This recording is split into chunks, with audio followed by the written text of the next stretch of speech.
Hello friends, स्वागत है आपका अगस्त्य क्लासेस में। मैं शालू रानी।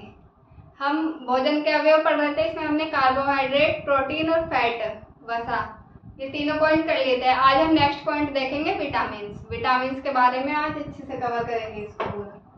जो विटामिन्स होते हैं इनकी हमें बहुत कम मात्रा में जरूरत होती है। जैसे प्रोटीन, वसा और कार्बोहाइड्रेट की ज्यादा मात्रा में जरूरत होती है और इनकी कम मात्रा में जरूरत होती है। तो कम मात्रा में जरूरत होती है एक तो इसकी, और दूसरा अगर हम इसको एक ही साथ बहुत ज्यादा खा लेते हैं तो ये हमारी बॉडी में स्टोर भी नहीं होता। मतलब हमें जितनी जरूरत है उतना ही हमें डेली लेना पड़ता है। इसकी थोड़ी थोड़ी मात्रा हमें डेली लेनी पड़ती है। तो एक तो ये हमारी बॉडी में स्टोर नहीं होगा और दूसरा हमें कम मात्रा में जरूरत होती है इसकी। तो ये सूक्ष्म मात्रिक पोषक तत्व है। सूक्ष्म मात्रिक मतलब मात्रा, इसकी हमें कम अमाउंट में लेना पड़ता है। सूक्ष्म मात्रिक पोषक तत्व, एक सूक्ष्म मात्रिक पोषक तत्व है और दूसरा इसमें कार्बन के अणु नहीं होते, ये अकार्बनिक है। अकार्बनिक,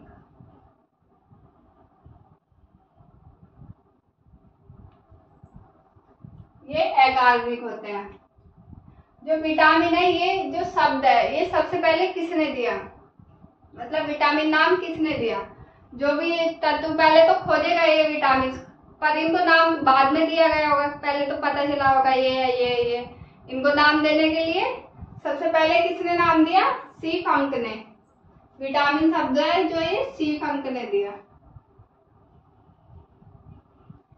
जैसे ये विटामिन खोजे गए, इनको सबको एक ही साथ मिला के क्या बोलेंगे, विटामिन बोलेंगे। ये सी फंक ने दिया। पर इनको जो ABCD कैपिटल में नाम रखने का दिया,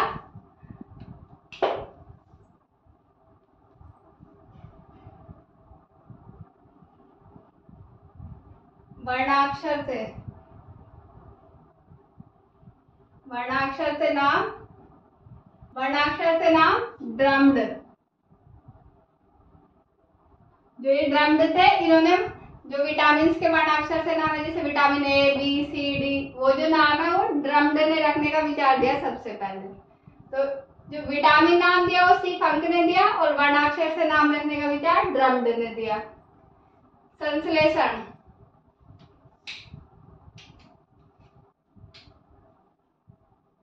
इनका संश्लेषण नहीं होता हमारी बॉडी में। संश्लेषण नहीं, मतलब इनको हम स्टोर करके नहीं रख सकते, जितनी जरूरत है उतना ही लेते हैं। संश्लेषण नहीं। प्रकार, विटामिन कितने टाइप के होते हैं। अभी तक जो विटामिन खोजे गए हैं, जिनमें जो मेन विटामिन है हम वो इसमें ही पढ़ेंगे। विटामिन तो लगभग 12-13 के अकॉर्डिंग खोजे गए हैं। जो मेन विटामिन है वो है A, B, C, D, E और K। ये चारों मेन है जो हम पढ़ते हैं। वैसे तो 13 या 14 के लगभग शायद विटामिन खोजे गए हैं और अभी तक, पर ये मेन है जिनको हम पढ़ते हैं। अब इनकी विलयता, मतलब ये जो विटामिन है ये किस में घुलते हैं। ये 6 विटामिन है। 6 में से कुछ तो जल में डिजोल्व होंगे और कुछ फैट में डिजोल्व होंगे।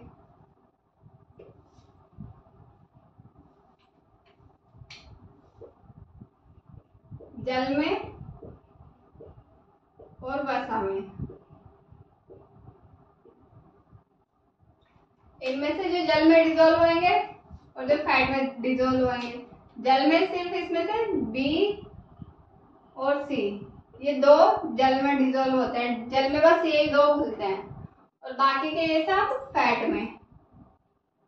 K, E, D, A। ये मैंने उल्टा इसलिए लिखा है क्योंकि ये याद करने की एक ट्रिक है। जो फैट में डिजोल्व हो रहे हैं इनको याद कर लेंगे हम, तो जल वाले अपने आप याद हो जाएंगे।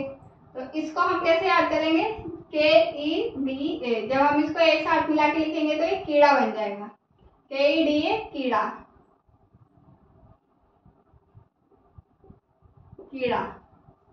अब ये कीड़ा तो बन गया, पर अभी भी इसको याद करना मुश्किल है कि कीड़ा जल में घुल रहा है या फैट में घुल रहा है।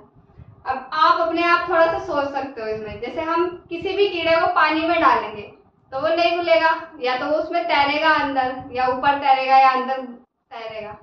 लेकिन अगर हम उसको फैट में डालते हैं तो उसमें वो डिजोल्व होगा। बस थोड़ा सा इसमें लगाना है, अपने आप ही घुलेगा। तो वो फैट में भी नहीं, और यही है कि जल में तो वो बिल्कुल नहीं घुलेगा, तो ये कीड़ा फैट में घुलेगा। इस ट्रिक से इसको हम याद रख सकते हैं। अब इसके कार्य देखते हैं। जो विटामिन होते हैं इनके क्या कार्य होते हैं? क्योंकि विटामिन होते हैं, एक तो ये रोग प्रतिरोधक क्षमता बढ़ाते हैं, मतलब बीमारियों से लड़ने की क्षमता। अगर विटामिन लेवल सही है तो कोई भी इंसान जल्दी से बीमार नहीं पड़ेगा, और विटामिन लेवल डाउन है तो वो बीमार पड़ जाएगा। विटामिन हमें प्रचुर मात्रा में मिलते रहने चाहिए। तो एक तो रोग प्रतिरोधक क्षमता बढ़ाएगा ये, इम्यूनिटी, रोग प्रतिरोधक क्षमता बढ़ाएगा। दूसरा, ये पाचन तंत्र को सुचारू रखता है, पाचन तंत्र सही, पाचन तंत्र सही रखता है, और भूख को सामान्य रखता है। किसी को भूख ज्यादा लग जाती है या किसी को लगती नहीं है, जो विटामिन सही लेता रहेगा उसको भूख सामान्य लगेगी। ये इसके कार्य है। एक बार इसको दोबारा देख लेते हैं।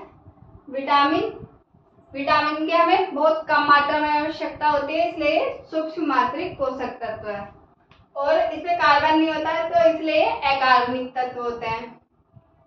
जो ये विटामिन नाम है ये सिर्फ अंक ने दिया, पर विटामिन के जो नाम रखे ABCDE ये सब ड्रम ने रखे। इन्होंने ये विचार दिया था और उसके बाद ये रखे गए।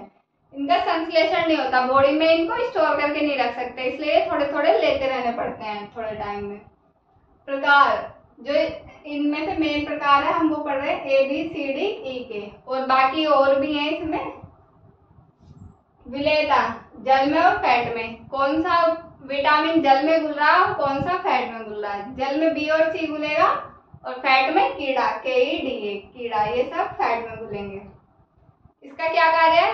एक तो ये इम्यूनिटी बढ़ाता है, रोग प्रतिरोधक क्षमता। दूसरा, पाचन तंत्र को सुचारू रखता है कि पाचन अच्छे से होता रहे। दूसरा, भूख को सामान्य रखता है, मतलब किसी को कभी ज्यादा भूख लगने लग जाती है या कम भूख लगती है तो उसको कंट्रोल में रखता है विटामिन। अब हम इसमें आगे देखते हैं। ये विटामिन जो हमने अभी पीछे विटामिन के बारे में पढ़ लिया, अब हम देखते हैं विटामिन और इनके वैज्ञानिक नाम, इनसे कौन से रोग होते हैं और किससे ये हमें प्राप्त होते हैं। तो इसमें मैंने अभी ये 5 लिखे हैं, क्योंकि विटामिन बी के बहुत सारे पार्ट होते हैं, उनको एक तरफ अलग पढ़ेंगे। पहले ये बाकी के पढ़ लेते हैं, ACDEK इनको पढ़ लेते हैं, और विटामिन बी के जो पार्ट होते हैं उनको एक साथ पढ़ लेंगे।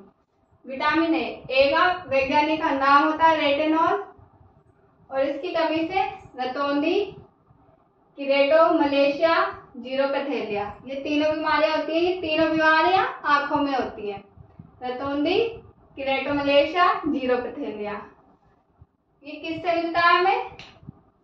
विटामिन ए, दूध, हरी सब्जी, गाजर, पपीता, इनमें विटामिन ए होता है। इनको खाने से हमें विटामिन ए मिलेगा।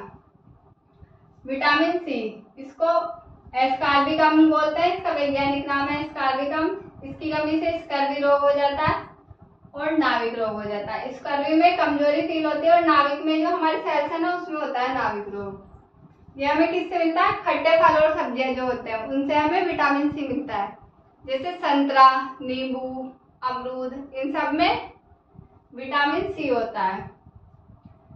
विटामिन डी, इसको वैज्ञानिक नाम है कैल्सिफेरॉल। इसकी कमी से रिकेट्स बीमारी होती है और ऑस्टियोमलेशिया। यह हमें किससे मिलेगा? दूध, शहद, अंडा, मक्खन और सनलाइट, जो सूरज की किरणें होती है उनमें भी विटामिन डी होता है। सुबह की सूरज की किरणों में बैठने से विटामिन डी मिलता है। तो दूध, शहद, अंडा, मक्खन और सनलाइट, इनसे हमें विटामिन डी मिलेगा। विटामिन ई, इसका वैज्ञानिक नाम है टोकोफेरोल। इसकी कमी से नपुंसकता हो जाती है, मतलब बांझपन।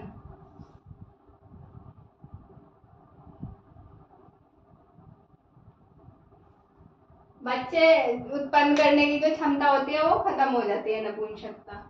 ये किसमें मिलेगा? दूध, हरी सब्जी, मक्खन और चोकर। चोकर मतलब जो गेहूं के ऊपर जो वो लेयर होती है, छिलका, उसको चोकर बोलते हैं। तो दूध, हरी सब्जी, मक्खन और चोकर। तो ये चोकर खाना भी जरूरी है। जो आजकल मैदा के जो प्रोडक्ट बन के आ रहे हैं उनमें चोकर बिल्कुल नहीं होता, इसलिए वो हानिकारक होते हैं, हमारी सेहत को वो नुकसान पहुंचाते हैं। और जो चोकर होता है ये होना जरूरी है उसमें। इससे हमारा एक तो मल त्याग में आसानी होती है चोकर से, और दूसरा इससे हमें विटामिन मिल रहा है, विटामिन ई मिल रहा है। तो ये चोकर खाना भी जरूरी है। उसको छान के निकाल लेते हैं, कुछ ना कुछ उसमें फिर भी नीचे रह जाता है। आटा पिसवा के लाते हैं, उसको छान के निकालेंगे तो उसमें से कुछ पार्टिकल नीचे आ जाते हैं, कुछ नहीं आते, कुछ ऊपर निकल जाते हैं। और जो मैदा रहती है उसमें बिल्कुल भी चोकर नहीं रहता, वो बिल्कुल साफ होके आता है उसका चोकर, इसलिए वो नुकसान पहुंचाती है। अब देखते हैं विटामिन के। इसका वैज्ञानिक नाम है फिलोक्विनोन और नेफ्थोक्विनोन। इसकी कमी से जो ब्लड का थक्का जमता है वो नहीं जमता। अगर विटामिन के की कमी हो जाएगी तो ब्लड का थक्का नहीं जमेगा। ये हमने पिछले चैप्टर पहले कर लिया, रक्त का थक्का कैसे जमता है वो। ये किसमें मिलता है? पनीर, अंडा, जीरा, टमाटर, सोयाबीन, इन सब में विटामिन के मिलेगा।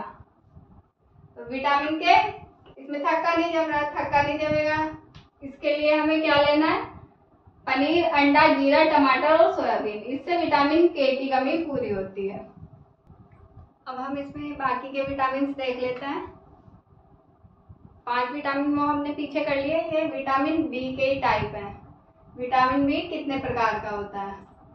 तो विटामिन बी है विटामिन, और इसके वैज्ञानिक नाम, रोग और स्त्रोत किससे मिलेंगे हमें?